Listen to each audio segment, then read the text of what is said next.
Thanks for tuning in today. I'm Dr. Nick, the Incrementalist. Join me as I seek out the small incremental changes being applied in other industries that we can learn from and that can be applied in healthcare. Can these changes bring immediate value, but also add up to the big improvements and revolution we need in healthcare? Come along with me to explore the possibilities. My innovative guests from around the globe have used small incremental improvements to achieve their moonshot. And today, I'm delighted to be joined by Dr. Robert Brisk. He's the Chief Scientific Officer at Eolas. Rob, thanks for joining me today. Oh, thanks for having me, Nick. Pleasure to be here. So, obviously, we just have to clarify for listeners that are listening in, they'll have to separate out those brilliant, dulcet tones of the British accent. Normally, it's very easy to tell who's talking, but in this instance, we share a little bit of common heritage. I hail from the same shores as you do. As I do with all my guests, I like to start out with a little bit of history and how you got to this position. You're one of those unique individuals. You're the doctor of the world. Tell us about your pathway to this point today, if you would. Yeah, sure. So, as you know, Nick, something else we share is how we started out our careers. I was also an out-and-out medic when I started my professional life, and pursued a pretty conventional NHS career for the first number of years, meaning I went through kind of general training and then specialty training, and then got what would in the US be, I think, a residency program place. And at that time in my life, I'd always been interested in computers, always kind of tinkered in the background, had never anticipated computers would perform any sort of, would fill any meaningful role in my professional work. And then for a variety of reasons that we might or might not go into, in around 2016, I realized actually I love clinical medicine, but it's not all I want to do. I was sort of at that point where I'd kind of done all the hard bits, all these competitive programs that you had to get onto and all these exams you had to sit. And then I was staring down the barrel at probably the next 30, 35 years of my career and thinking, not only this, I want to do this, but I don't only want to do this. And so I began kind of picking up my interest in computers again, and was just at the right time to catch the kind of the first swell of the AI wave. 2016 was the AlphaGo year for listeners who are familiar with the world of AI. So that was the big landmark event. And I got wind of that and thought, this is really, really interesting, like nothing I've ever come across. And the further I went into that world, the more I thought, this is the technology of our age. This is, we're going to talk about hype, I'm sure, over the course of our discussion now, but hype aside, I thought this is world changing at some level or another, and particularly if that world is clinical medicine. So the rest is sort of history. I've been drawn further and further into that world. I was able to go and do a PhD in computer science to really formalize that part of my professional life. I went and did a couple of years at NVIDIA, of whom most people will now have heard. At the time, people knew them as a gaming chip company, but of course they've radically transformed themselves. And then now I'm, as you say, I'm at Eolas, where I'm working. I spend 4 days a week working largely with what people are tending to call large language models, but in a clinical context. And then 1 day a week, I'm still in the hospital practicing in general adult cardiology. And I think I'm really, really enjoying the confluence of those two worlds and being at that interface and being able to kind of anticipate all these exciting things that are going to happen, I hope, within our lifetimes. I'm almost embarrassed to tell a little bit of my, counter story to that, because you're right, very similar. Started out in clinical medicine, but in my case, it was a lot earlier than you. And I had to be excited by a 16K portable device called a Scion organizer that just blew my mind. I was, wow, this is amazing. Just think what this could do. And here you are talking about AlphaGo as your sort of inflection point. And I'm thinking, wow, if I'd seen that, imagine what I would have thought. And I've been on this journey, and it just continues to expand. I mean, it's truly exciting. I love it. Very similar. The only difference for me was the capacity to combine those two worlds just never really materialized. Certainly in the days, it was very hard to find that, and mostly in the clinical world, people looked at me oddly and said, why are you doing this? And in the business world, they said, no, you focus on this. So I didn't have that luxury, unfortunately, but I love hearing this as, more and more people, because ultimately we need physicians involved, because I think it is, it's abundantly clear to me, tell me if you disagree, but I think this technology, and I'll use the broadest term, AI, to sort of encompass all of the elements, and that's large language models, deep learning, all of the contributions, is going to revolutionize our space. I think it will revolutionize lots of others, but certainly in healthcare. And, you're at the nexus of this. I mean, it's just, I'm so excited to hear a little bit about the NVIDIA experience, because that was still early days. They were, still really graphics orientated. How did you end up there, and what did you end up doing? Yeah, no, great question. And just before I talk about NVIDIA, to your point about what drew you into this world, I think the earlier you got excited about this world and realized it was going somewhere special, the more credit you could take. I think if it was AlphaGo that turned you onto that world, it was more or less, the writing was very You're being kind, but thank you. So NVIDIA, I probably was.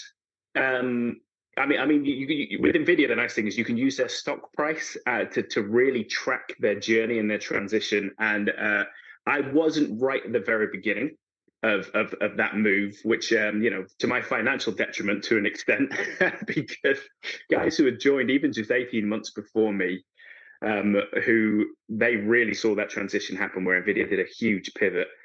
The point where I joined was the point where NVIDIA had very clearly realized as a company that this was their business model and the future of the entire digital economy in all likelihood. I mean, probably Jensen Huang, who's a CEO and a bit of a visionary, realized it well before that, but it had been absorbed into the company ethos, and they were beginning to diversify and say, okay, we need some expertise in various different fields. So, we need people in FSI, so the financial services industry. We need people in autonomous vehicles. Right. Healthcare was one of those domains that had been identified as one of the pillars of the future of AI.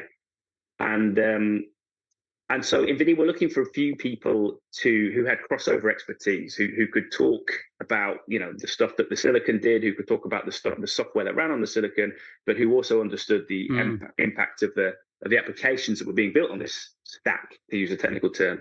So really from an oversight of the world from patient to processor and back was kind of the way we started to talk about it a little bit. So they actually brought in a number of people who had expertise in drug discovery, in medical imaging. I was fortunate enough to be one of two physicians in the company. So there's Mona Flores, who's still NVIDIA in the States, who's a good friend of mine. She was a cardiothoracic surgeon before she joined NVIDIA. And then I was the physician covering the EMEA region. And my job was a real mix of things. NVIDIA describes themselves as the world's biggest startup. And when you're inside the company, it does feel like that. Fantastic place to work. Always really highly rated on Glassdoor, and rightly so. But also very busy, and at times you're never quite sure what the next few weeks are going to hold. Which if you like that, it's great. If you don't, it's a little bit terrifying. I ended up sort of setting up and establishing a number of collaborations. My job, I ended up being sort of the global lead for partnerships in the life sciences space. So I would get to work with people doing really exciting stuff from companies like AstraZeneca and GSK and some very big and well-known academic institutions and a couple of big clinical organizations. And my job would be to work out what are all these people doing? What are the key trends that are emerging from all this work, and how do we position ourselves so that we're involved in projects that are ahead of the curve, so that by the time the world at large starts adopting these applications at scale, we've already been collaborating with people and been bringing in a deep understanding, which was an enormous privilege. If you're interested in this world, and it's probably clear already that I am, then it's sort of licensed to go and sniff around for what's interesting and get yourself genned up on it. So a brilliant time. What a fantastic opportunity. I mean, I think, especially with that combination and at least one other individual who has a similar background that's sort of, I think, helpful in terms of settling into an environment. I certainly found myself a lone force. So I can only imagine. And, from a company standpoint, I've been fortunate to land at a company that, very similar sort of experience, one of the best, nicest cultures, most dynamic that I've had the sort of privilege of working with, which has truly been a real positive experience. So I can really, associate with that. As you think about where we are now, so, let's get into it and talk about some of the hype and, where the technology is. I think ChatGPT hit the waves. I've got to say, everybody that's in AI goes, yeah, well, of course this stuff works. I mean, what are we talking about? This is not as new as everyone thinks it is. But it was the same Siri moment that we saw with speech recognition. Everybody goes, wow, this speech stuff really works. And that for me was a positive, because everybody's saying, well, this is good, more accepting. And then, of course, comes all the, hey, we do this, there's an awful lot of marketing hype. I think there's great potential. You're obviously knee deep in these large language models. They're almost magical. I mean, I feel like it's a sort of Harry Potter kind of moment with some of the capabilities. And as you read the digest of folks that really deeply understand this, even for some of them, they say, I'm not sure how it's doing that, but it's achieving some really impressive. So let's start with the positive and say, it's clearly doing some amazing things. What are your thoughts about that technology, certainly your space, your focus, that's really going to bring about, let's say, some short-term and, medium-term opportunities in healthcare? Yeah, great question. So I think the first thing to say is ChatGPT, and particularly, the underlying technology, which in the proprietary case of OpenAI's GPT model series, these generative pre-trained transformers. But more broadly, what the technical term you do for these things is very large scale transformer-based models, sequence-to-sequence models. People call them LLMs, large language models. That's actually a bit of a misnomer, because they are by no means limited to language. People also call it generative AI, which is another misnomer. But we understand what we're talking about when we're talking about these things. The reason they're so exciting is that the concepts that have been proven out by ChatGPT, particularly if you have access to the GPT-4 powered model. So GPT-4 is by far and away the biggest, most powerful AI model that's publicly available today. It's a multi-trillion parameter model. That's huge. If you want to draw some really fast and really loose analogies in terms of the number of synaptic connections, I'm doing air quotes now, between these artificial neurons, you're talking about the size of a small mammalian Can brain. I just say, behave? Yeah, I know. But what it's clearly proven is that, through this relatively simple paradigm, in the case when you are talking about language-based applications, it's next word prediction. And some sort of naysayers about this are fond of dismissing these models as simply next word predictors. To which I would say, well, we as humans, we're simply next motor neuron predictors. Right. The mechanism of interaction is less important. The fact that by training models like this, you can get them to learn these incredibly sophisticated, complex, and abstract representations of the world around us that they can reason over. And we're not sure where that journey ends, because to date we haven't seen the ceiling of the performance scaling of these things. How far above multi-trillion parameter models can you go? And we know that they can bring in different sensory modalities. Again, I'm using the term sensory in a very loose sense, but they can make sense of language. And you've got GPT-4 Vision, which has just been released under early access. So these things can reason in a way that's very, very human-like. And I think, to stray perhaps into the world of hype, will be superhuman in some respects, already is superhuman in some respects. So it's not that ChatGPT itself, ChatGPT is an application. Right. The technology that underpowers it has such huge potentials across so many different domains and so many different applications that I think that's what we're all excited about. And, people who don't understand this world, my mum, for example, she's not a technophobe, but she's definitely not in any way into this space. You show her ChatGPT and she's impressed because it is like magic. But I'm telling her this stuff's going to change the world. It's going to change, how my kids experience the world around them. And I think a lot of people are struggling to make that leap, but it's what we can do with the same technology that powers that. And of course, what I'm particularly excited about is what we can do in healthcare. So for those of you just joining, I'm Dr. Nick, the Incrementalist. Today I'm talking to Dr. Rob Brisk. He is the Chief Scientific Officer at Eolas. We were talking about large language models. And again, forgive me, I do simplify deliberately because this is a brief 30-minute show getting into the details, and I've listened to some of the AI podcasts. What's interesting, you could track the same as that stock price. The number of AI podcasts has gone exponentially up. And I do not have the listening time for all of them, but they're all very long. I mean, they're hour-plus shows because the detail that's necessary to really actually get to it. So, for anybody that's listening and says, well, no, that's not exactly right. We are sort of oversimplifying, certainly me, because my understanding is not as deep as Rob's, but that's part of the reason for having you on the show. We were talking about LLMs and, the generation. One of the things that you said, and I want to sort of focus a little bit on this because, there was a lot of talk from 3.5, and then, when 4 was released, there was what's the size of the model and so forth. And in fact, to date, I haven't seen anything published to say how big 4 is, number one. But as you looked from 2 to 3, there was this sort of big increase.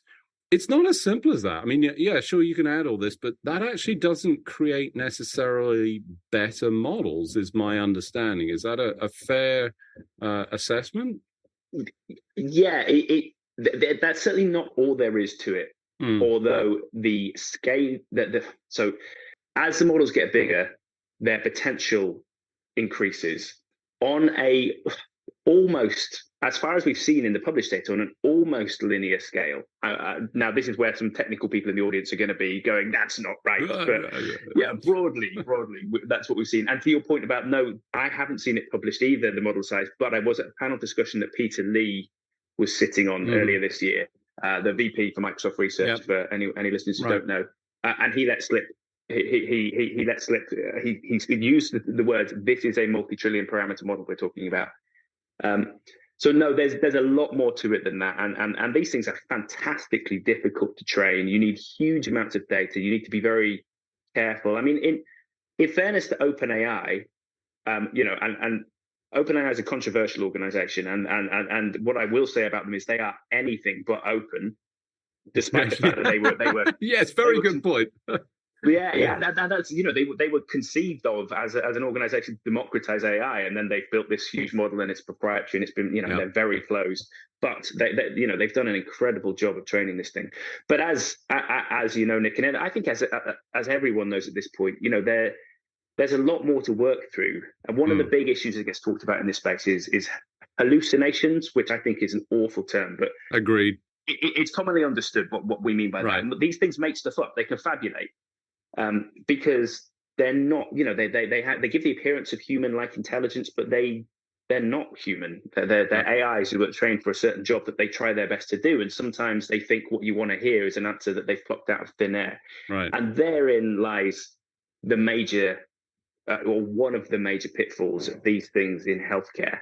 Right. And that's a challenge, I think, as a community, we're very much wrestling with at the moment. And you made the point earlier, Nick, that there's power in the combination of, having backgrounds in a couple of different domains. And I think, to your point about the importance of physicians getting into this space, this is one of the key reasons we need physicians to be, conversant in the language of modern AI, because only frontline healthcare professionals can just instinctively see, okay, well, we could use the AI in this place and we can exercise some oversight. Whereas if we use an AI in this situation, that's going to be incredibly dangerous.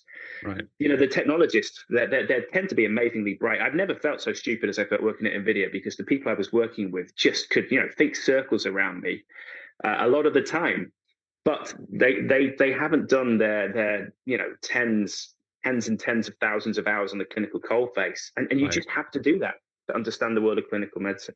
So limited amount of time. I think it's important to get to some of the hype and, the places for people to focus or think about, because, we're both excited, but I also want to, give some caution on this whole concept. It's not the be all and end all.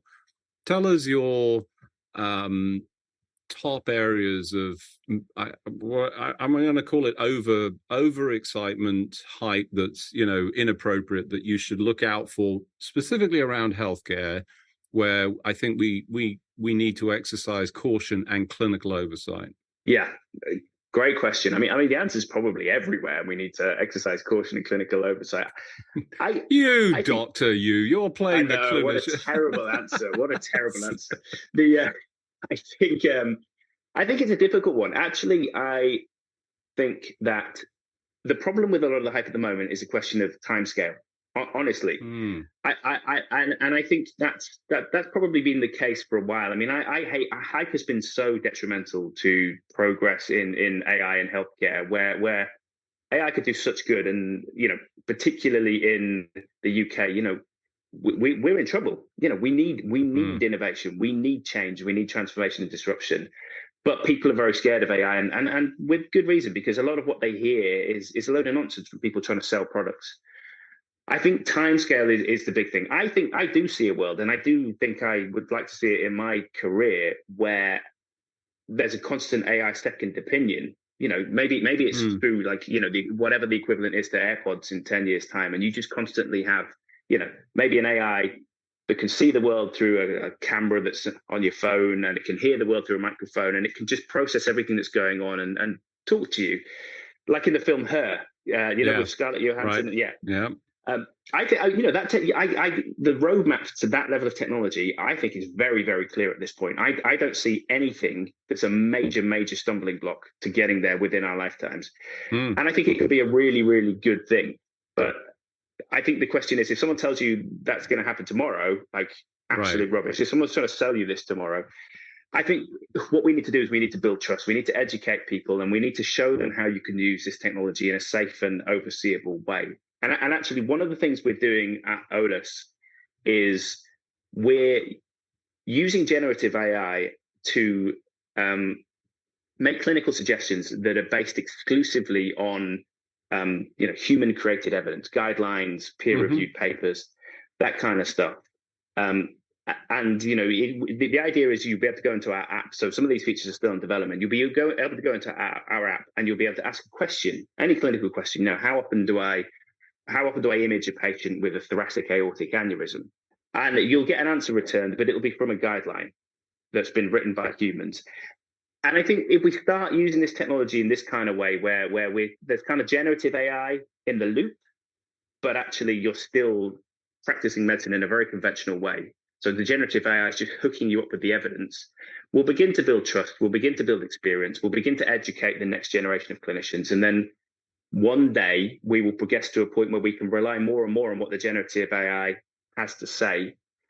And in the meantime, the technology will improve, and it will warrant the trust more. But yeah, to your original question, Nick, I think one of the important points, and probably a reasonable point as we come to the end of the discussion to just highlight, is the fact that the only way we're going to understand how AI can be used and where we need that oversight most is by having clinicians in the loop and understanding both sides of the house.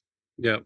I think great point, and I like that timescale. The one thing I would add that you didn't call out, but you sort of talked about, was the trust issue, and that's the whole, making sure that we're delivering information that is at least reliable. I think one of the things that I've seen repeatedly is this sort of binary, it's an answer, or it's right or wrong, and that's really not the way that any of this works. It's not the way our brains work. It's a percentage sort of approach. And importantly, the trust, and you talk about it with, the earpiece, AirPods. I'm, dating myself and say that I still have a pair of Google glasses. I'd love to sell them, at some high value, considering how much they were at the time, Yeah. I think we'll see something with that imagery. We've seen ChatGPT-4. It is an exciting time, but as you rightly say, the importance of bringing clinicians in, like yourself, with experience, but also our colleagues who don't need to be educated. We've got to elevate the whole ocean to elevate the understanding, because we need the clinicians who are working at the coalface to be able to contribute and deliver the insights as well as the appropriate trust and understanding of all of this to all of the people that are essentially using it. I've got to say, in so many respects, very unsatisfying, because this conversation was not long enough. As we do always, we've run out of time. Yeah. I'm going to commit you, if you will, to coming back at another point in time to sort of continue the conversation, if you would. But unfortunately, at this point, I have to say, Rob, thanks for joining me today. Yeah, thanks for having me, Nick. Yeah, been a pleasure. Thanks for joining me today. Do you have any better ideas, or have you found a small incremental change that's brought about a big improvement in your world? Let's continue the conversation on our hashtag, The Incrementalist, or share with me at DrNick1 on Twitter. You can find more information about the show on our program page at healthcarenowradio.com, and tune in next time to hear my discussions with leaders and innovators from around the globe who've revolutionized their space by using small incremental improvements to achieve their moonshot. I'm Dr. Nick, the Incrementalist, and I'm starting a revolution through evolution.